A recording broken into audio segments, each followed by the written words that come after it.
Back. बात शुरू करते हैं सिप रिस्पांस कोड्स की।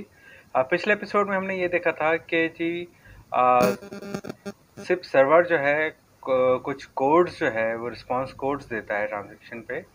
और ट्रांजैक्शन पे वो कोड्स क्या देता है, किस तरह देता है, उसकी क्या साइंस होती है और रिस्पांस कोड्स किस टाइप के होते हैं, तो उसके बारे में थोड़ा सा देख लेते हैं कि जी सिप सर्वर रिस्पांस क्या होते हैं।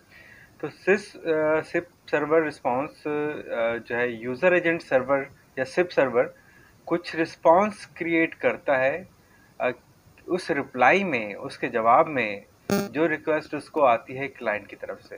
यानी पहले भी हमने देखा है पिछले एपिसोड में कि क्लाइंट या एक यूज़र रिक्वेस्ट करता है और एक ट्रांजैक्शन रिक्वेस्ट करता है, वो रिक्वेस्ट जाती है सिप सर्वर के पास और सिप सर्वर या यूज़र एजेंट सर्वर जो है वो क्या करता है, कुछ उसके रिप्लाइज जनरेट करता है और वो रिप्लाइज के अंदर कुछ रिस्पॉन्सेज होते हैं। रिस्पॉन्सेज मुख्तलिफ टाइप के होते हैं जिसके अंदर कुछ रिएक्शंस होते हैं जो कि सिप सर्वर रिप्लाई करता है, जवाब में वो रिएक्शन देता है उस क्लाइंट को उसकी रिक्वेस्ट के जवाब में। अच्छा, ये जो जवाब होते हैं, ये जो रिस्पांस होते हैं, ये बहुत बाज़ाब्ता से रिस्पांस होते हैं, बाज़ाब्ता से जवाब होते हैं ताकि जो रिक्वेस्ट आई है उसको जो है एंटरटेन करने के लिए होते हैं। और ये डिसीजन करता है यूज़र एजेंट सर्वर के जी एक बाज़ाब्ता तौर के ऊपर उस चीज़ को वो प्रिवेंट करे कि जो रिक्वेस्ट आ रही है यूज़र एजेंट सर्वर से और उसका जो जवाब है क्लाइंट का। अच्छा, वो जो रिस्पांस होता है, वो जो जवाब होते हैं, जो तासुरात होते हैं, वो तासुरात किस तरह के होते हैं जो यूज़र एजेंट सर्वर क्लाइंट की तरफ भेजता है। उस तासुरात में ये होता है कि चूँकि वो एक आईपी पैकेट होता है तो उस आईपी पैकेट के अंदर वो एडिशनल हेडर की फील्ड इस्तेमाल करता है और वो उस फील्ड जो है वो चाहिए होती है यूज़र एजेंट सर्वर को। और वो फील्ड्स के अंदर क्या चेंज होता है ये तो हमें पता ही है कि जी एक टीसीपी और यूडीपी पैकेट होता है, लेकिन 1 to 1 जब रिक्वेस्ट आ रही होती है तो ट्रांसमिशन कंट्रोल प्रोटोकॉल इस्तेमाल होता है और ये खुद सिप जो है एप्लीकेशन लेयर प्रोटोकॉल है।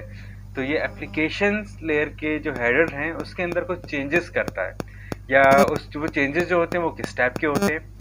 तो सिप सर्वर जो है या यूएसी जो है यूज़र एजेंट सर्वर है, ये 6 किस्म के रिस्पांस जो है वो जवाब में दे रहा होता है।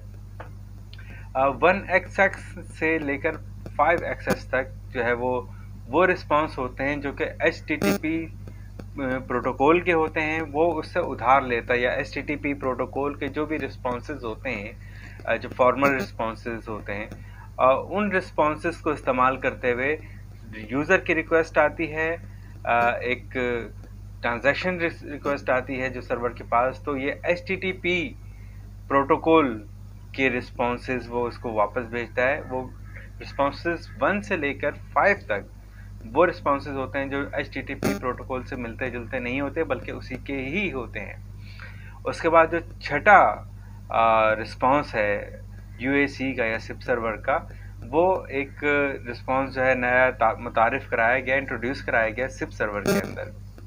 और वो क्या है, जैसे कि यहाँ मेंशन भी किया है मैंने कि जी 1xx वाला जो रिस्पॉन्स है जो कि यूएसी सर्वर की तरफ से आता है क्लाइंट को, वो एक प्रोविजनल रिस्पांस होता है।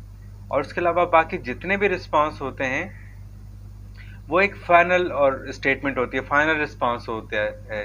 लेकिन जो रिस्पांस नंबर 1 है इसके अंदर कुछ प्रोविजन होती है कि कुछ ऊंच नीच हो सके, लेकिन उसके अलावा सारे रिस्पॉन्सेज जो हैं वो फाइनल रिस्पांस कंसिडर किए जाते हैं। अगला चलते हैं, अगली वीडियो में चलते हैं और देखते हैं कि उसके अंदर क्या मज़ीद नया है। मिलते हैं अगली वीडियो में।